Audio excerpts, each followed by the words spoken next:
प्रणाम मित्रों, कैसे हो आप सब। आज बहुत दिनों के बाद मैं आपसे मिलने आया हूं।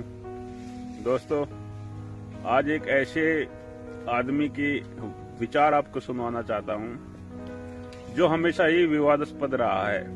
ओशो के विचार ब्रह्मचर्य विषय पर मुझे पर्सनली बहुत ही अच्छे लगते हैं ओशो के विचार, और ब्रह्मचर्य विषय पर ओशो के विचार कैसे हैं, विवादास्पद हैं या शास्त्रों अनुकूल हैं, ये इस वीडियो को देखने के बाद आप स्वयं तय करें, क्योंकि ओशो की वाणी हमेशा विवादों से घिरी हुई होती है।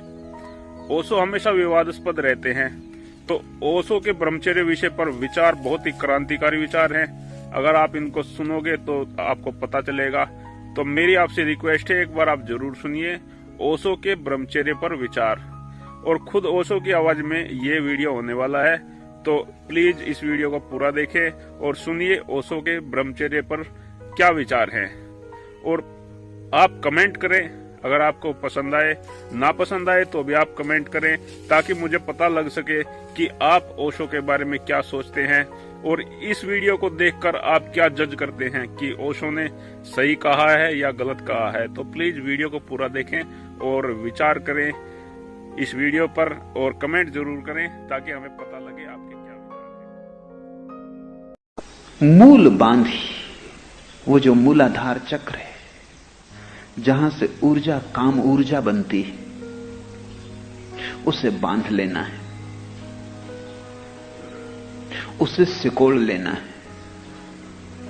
इसलिए योग ने, पतंजल ने, हठ योग ने बहुत सी प्रक्रियाएं खोजी हैं मूल को बांधने की। मूल जब बंध जाए तो ऊर्जा अपने आप ऊपर उठने लगती है, क्योंकि नीचे का द्वार बंद हो जाता, द्वार अवरुद्ध हो जाता। एक छोटा सा प्रयोग, जब भी तुम्हारे मन में काम वासना उठे तो करो, तो धीरे धीरे तुम्हें राह साफ हो जाएगी। जब भी तुम्हें लगे कि काम वासना मन को पकड़ रही है, तब डरो मत, शांत होकर बैठ जाओ, जोर से श्वास को बाहर फेंको, उच्छ्वास, भीतर मत लो श्वास को, क्योंकि जैसा ही तुम भीतर गहरी श्वास को लोगे, भीतर जाती श्वास काम ऊर्जा को नीचे की तरफ धकाती है।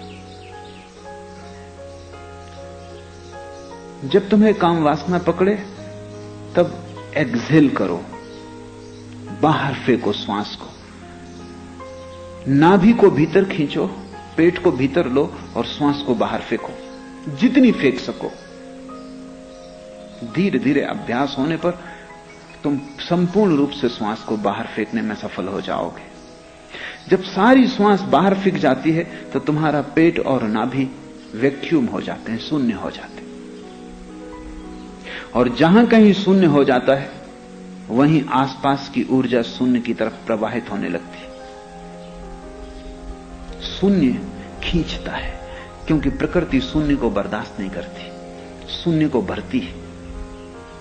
तुम नदी में पानी भर लेते हो घड़े में, तुमने घड़ा भर के उठाया नहीं कि गड्ढा हो जाता है पानी में।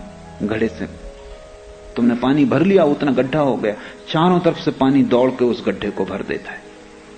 तुम्हारी नाभि के पास शून्य हो जाए तो मूलाधार से ऊर्जा तत्क्षण नाभि की तरफ उठ जाती, और तुम्हें बड़ा रस मिलेगा। जब तुम पहली दफा अनुभव करोगे कि एक गहन ऊर्जा बाण की तरह आके नाभि में उठ गई, तुम पाओगे सारा तन मन एक गहन स्वास्थ्य से भर गया, एक ताजगी। ये ताजगी वैसी ही होगी, ठीक वैसा ही अनुभव तुम्हें होगा ताजगी का, जैसा संभोग के बाद उदासी का होता है। जिससे ऊर्जा के स्खलन के बाद एक शिथिलता पकड़ लेती है, एक रुग्ण दशा, एक विषाद, एक हारापन, एक थकान। तुम सो जाना चाहते हो। बहुत से लोग संभोग का उपयोग केवल नींद के लिए ही करते, क्योंकि थक जाते। पश्चिम में डॉक्टर तो लोगों को सलाह देते हैं जिनको नींद नहीं आती कि संभोग उनके लिए उचित है। संभोग कर लोगे, थक जाओगे, टूट जाओगे, नींद अपने आप आ जाएगी। लेकिन वो नींद कोई स्वस्थ नींद नहीं, वो थकान की नींद है, वो विश्राम नहीं है, थकान है। थकान और विश्राम में बड़ा फर्क है। विश्राम में ऊर्जा पूरी आराम करती, थकान में ऊर्जा नहीं होती, हारे थके टूटे हुए तुम पड़ जाते हो। संभोग के बाद जैसे विषाद का अनुभव होगा, वैसे ही अगर ऊर्जा नाभि की तरफ उठ जाए तो तुम्हें हर्ष का अनुभव होगा। एक प्रफुल्लता घेर लेगी, ऊर्जा का रूपांतरण शुरू हुआ। तुम ज्यादा शक्तिशाली, ज्यादा सौमनस्यपूर्ण, ज्यादा उत्फुल्ल, सक्रिय, अनथके, विश्रामपूर्ण मालूम पड़ोगे, जैसे गहरी नींद के बाद उठे हो, ताजगी आ गई है। इसलिए जो लोग भी मूल आधार से शक्ति को सक्रिय कर लेते हैं, उनकी नींद कम हो जाती, जरूरत नहीं रह जाती। वे थोड़े घंटे सो के भी उतने ही ताजे हो जाते, फिर तो 2 घंटे भी सो के उतने ही ताजे हो जाते जितने ताजे तुम 8 घंटे सो के नहीं हो पाते। क्योंकि तुम्हारे शरीर को तो ऊर्जा को पैदा करना पड़ता है, निर्मित करना पड़ता है, भरना पड़ता है। और बड़ा पागलपन है, रोज शरीर भरता है, रोज तुम उसे उलीचते हो। यूं ही उम्र तमाम होती है। रोज भोजन लो, शरीर को ऊर्जा से भरो, फिर उसे उलीचो और फेंक दो। ऊर्जा का ऊर्ध्वगमन बड़ा अनूठा अनुभव है। और पहला अनुभव होता है मूलाधार से नाभि की तरफ जब संक्रमण होता है। यह मूलबंध की सहजतम प्रक्रिया है कि तुम श्वास को बाहर फेंक दो, नाभि शून्य हो जाएगी, ऊर्जा उठेगी नाभि की तरफ, मूलबंध का द्वार अपने आप बंद हो जाएगा। वो द्वार खुलता है ऊर्जा के धक्के से। जब ऊर्जा मूलाधार में नहीं रह जाती, धक्का नहीं पड़ता, द्वार बंद हो जाता। मूल बांधी सर गगन समाना। बस तुमने अगर एक बात सीख ली कि ऊर्जा कैसे नाभि तक आ जाए, शेष तुम्हें चिंता नहीं करनी।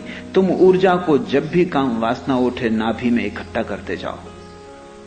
जैसे जैसे ऊर्जा बढ़ेगी नाभि में, अपने आप ऊपर की तरफ उठने लगेगी। जैसे बर्तन में पानी बढ़ता जाए तो पानी की सतह ऊपर उठती जाए। असली बात मूलाधार का बंद हो जाना है। घड़े की नीचे का छेद बंद हो गया, अब ऊर्जा इकट्ठी होती जाएगी, घड़ा अपने आप भरता जाएगा। एक दिन तुम अचानक पाओगे कि धीरे धीरे नाभि के ऊपर ऊर्जा आ रही। तुम्हारा हृदय एक नई संवेदना से आप्लावित हुआ जा रहा है। तुम कहते हो कि तुम प्रेम करते हो, लेकिन तुम कर नहीं सकते क्योंकि तुम्हारे हृदय में ऊर्जा नहीं है। तुम लाख कहो कि तुम प्रेम करते हो, तुम प्रेम कर नहीं सकते क्योंकि प्रेम तभी घटता है जब हृदय चक्र में ऊर्जा आती, उसके पहले घटता नहीं।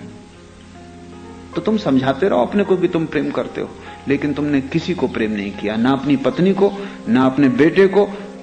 ज्यादा से ज्यादा तुम अपने को प्रेम करते हो, बाकी तुम किसी को प्रेम नहीं करते। और वो भी बहुत कमजोर है, वो भी कोई बड़ा गहरा नहीं है।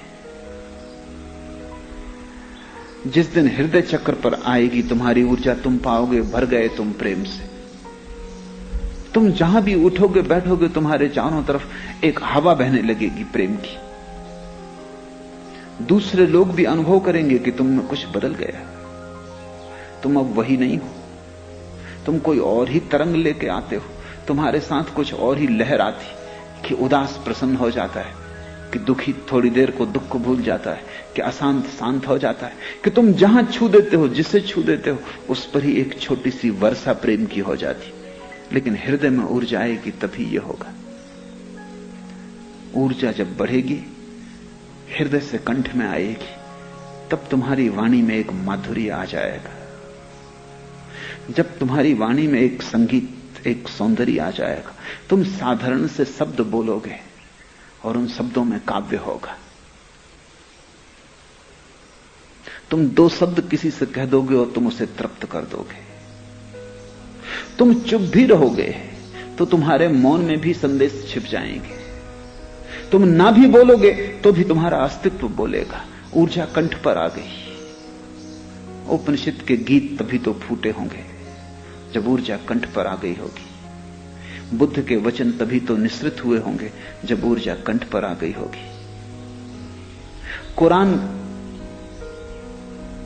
के वचन साधारण वचन है, लेकिन जब मोहम्मद ने उन्हें कहा था तब उन वचनों में कुछ बात ही और थी। तब वे किसी और ही लोक से आते थे। तुम भी उनको दोहरा सकते हो, लेकिन तुम्हारी ऊर्जा जहां होगी उन शब्दों में वही गुणधर्म प्रविष्ट हो जाएगा। अगर काम वासना से भरा हुआ आदमी कुरान को कितने ही तरन्नुम से गाए तो भी वो कव्वाली ही होगी। वो कुरान हो नहीं सकता, क्योंकि कुरान का संबंध शब्दों से थोड़ी है, तुम्हारी जीवन ऊर्जा से है। और अगर मोहम्मद कव्वाली भी गाएं तो वो कुरान हो जाएगा। उन शब्दों में भी नए भाव आविर्भूत हो जाएंगे, नई कौपलें लग जाएंगी, नए फूल लग जाएंगे। कृष्ण ने गीता कही, वो कंठ से आई ऊर्जा की अभिव्यक्ति है, अभिव्यंजना है। कितने लोग गीता को कंठस्थ किए और कितने लोग रोज उसका पाठ करते रहते, कितने हजारों पाठ कर चुके। लेकिन अगर काम ऊर्जा मूलाधार से गिर रही है तो गीता तुम गाते रहो, वो गीता तुम्हारी ही होगी, भगवत गीता नहीं हो सकती। भगवत गीता होने के लिए तो चेतना का भाग